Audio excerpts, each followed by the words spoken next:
दुर्योधन उवाच पश्येता पाण्डुपुत्राणामाचार्य महती चमू व्यूढ़ा द्रुपदपुत्रेण तव शिष्येन धीमतातीन। नमस्कार मित्रों, आज हम श्रीमद् भगवद गीता के प्रथम अध्याय अर्जुन विषाद योग के तीसरे श्लोक को समझेंगे। इस श्लोक में दुर्योधन अपने गुरु द्रोणाचार्य को संबोधित करता है और पांडवों की सेना के बारे में बताता है। यह श्लोक दुर्योधन के मन में छिपे भय और चिंता को और गहराई से प्रकट करता है। श्लोक का अर्थ: हे आचार्य, आपके बुद्धिमान शिष्य द्रुपद के पुत्र धृष्टद्युम्न द्वारा व्यू रचना से खड़ी की गई पांडुपुत्रों की इस महान सेना को देखिए। मित्रों, इस छोटे से श्लोक में 6 महत्वपूर्ण संदेश छिपे हैं। पहली बात, दुर्योधन पांडवों की सेना को व्यूढ़ बताता है। व्यू रचना का मतलब है कि सेना केवल बड़ी नहीं है, बल्कि रणनीतिक तरीके से संगठित है।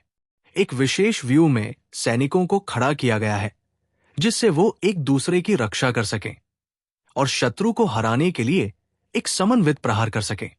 ये दुर्योधन को डरा देता है। दूसरी बात, धृष्टद्युम्न का नाम। ये बहुत महत्वपूर्ण है। धृष्टद्युम्न द्रुपद का पुत्र था और वह द्रोणाचार्य का भी शिष्य था, लेकिन वह द्रोणाचार्य का दुश्मन भी था। क्यों? क्योंकि द्रोणाचार्य ने कभी द्रुपद को युद्ध में पराजित किया था। इसलिए द्रुपद ने एक यज्ञ किया था जिससे धृष्टद्युम्न का जन्म हुआ था, एक ऐसा योद्धा जो द्रोणाचार्य को मार सके। दुर्योधन यहां द्रोणाचार्य को याद दिलाता है कि तुम्हारा ही शिष्य अब तुम्हारे विरुद्ध लड़ रहा है। तीसरी बात, दुर्योधन का यह कथन बहुत ही चतुर है।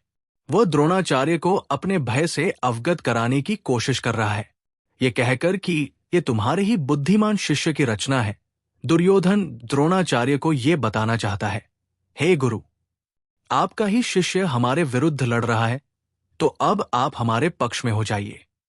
चौथी बात, धीमता शब्द का प्रयोग अत्यंत महत्वपूर्ण है। दुर्योधन कहता है कि यह सेना एक बुद्धिमान व्यक्ति द्वारा संगठित की गई है।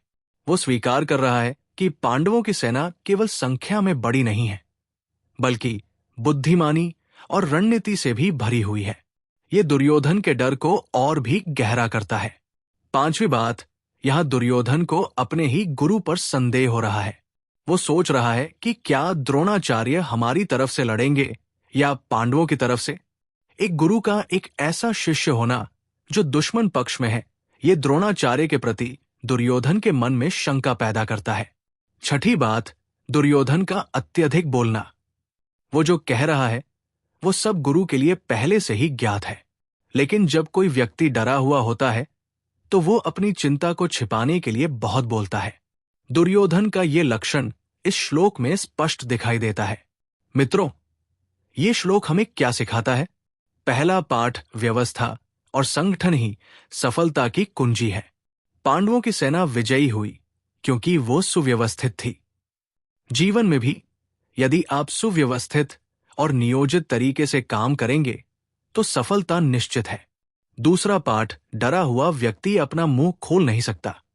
दुर्योधन को पता है कि वो गलत है, इसलिए वो बहुत बोलता है। जब आपका काम न्याय पर आधारित नहीं है तो आप अपनी चिंता को छुपाने के लिए बहुत बातें कहते हैं। तीसरा पाठ, गुरु का महत्व। दुर्योधन को पता है कि यदि द्रोणाचार्य पांडवों की ओर हो गए तो वे हार जाएंगे। यह दिखाता है कि ज्ञान और आचार्य की शक्ति कितनी महान है।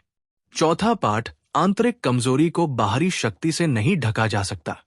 दुर्योधन के पास बड़ी सेना है, लेकिन वो भीतर से कमजोर है। ये कमजोरी उसके बोलचाल से प्रकट हो रही है। तो मित्रों, ये था भगवद गीता के तीसरे श्लोक का गहरा अर्थ। दुर्योधन का ये कथन दिखाता है कि सत्य और न्याय हमेशा मजबूत होते हैं, चाहे उनके पास कितनी भी कम सेना हो, जबकि अन्याय चाहे कितनी भी बड़ी ताकत से लैस हो, भीतर से कभी मजबूत नहीं रह सकता।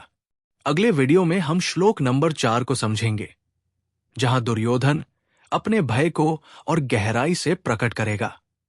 हर हर महादेव। जय श्री कृष्ण।